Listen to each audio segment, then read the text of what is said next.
Hello students, today our topic of discussion is explosion of a bomb. Now, under this section, the explosion of bomb it can be divided into two types. First type, when a bomb is held at a fixed place whose initial velocity is 0 and certainly it gets exploded into three parts of masses m1, m2 and m3.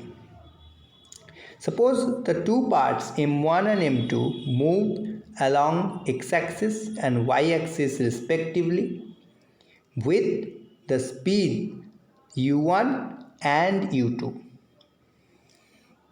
Now, in this type of problem, we will use the conservation of momentum law of conservation of momentum.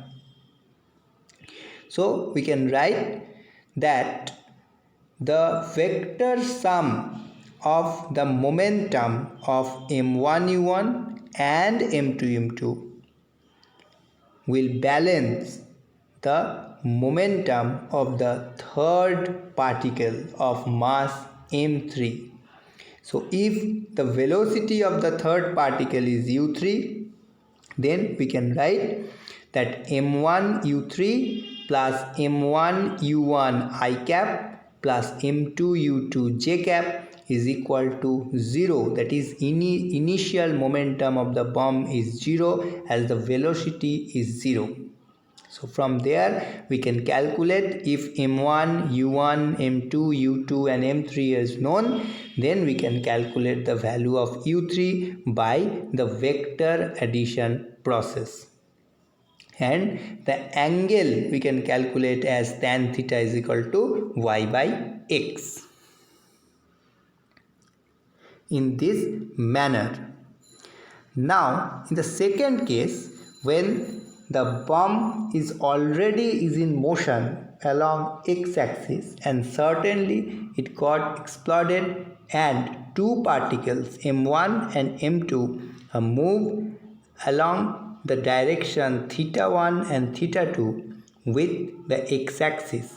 Then we can write, considering the resolution of the momentum m1 u1 and m2 u2 along x-axis and y-axis, we can write that m into vx is equal to m1 u1 cos theta 1 plus m2 u2 cos theta 2. Whereas we have no velocity along y-axis in the initial stage, so we can write the along y-axis the momentum is 0. So m1 u1 sin theta 1 minus m2 u2 sin theta 2 is equal to 0. From these two equations we can calculate the values of theta 1 theta 2 or u1 u2 or something else. Thanks for watching the video. Hope you will enjoy the video. If you enjoy it, then please subscribe my channel on YouTube.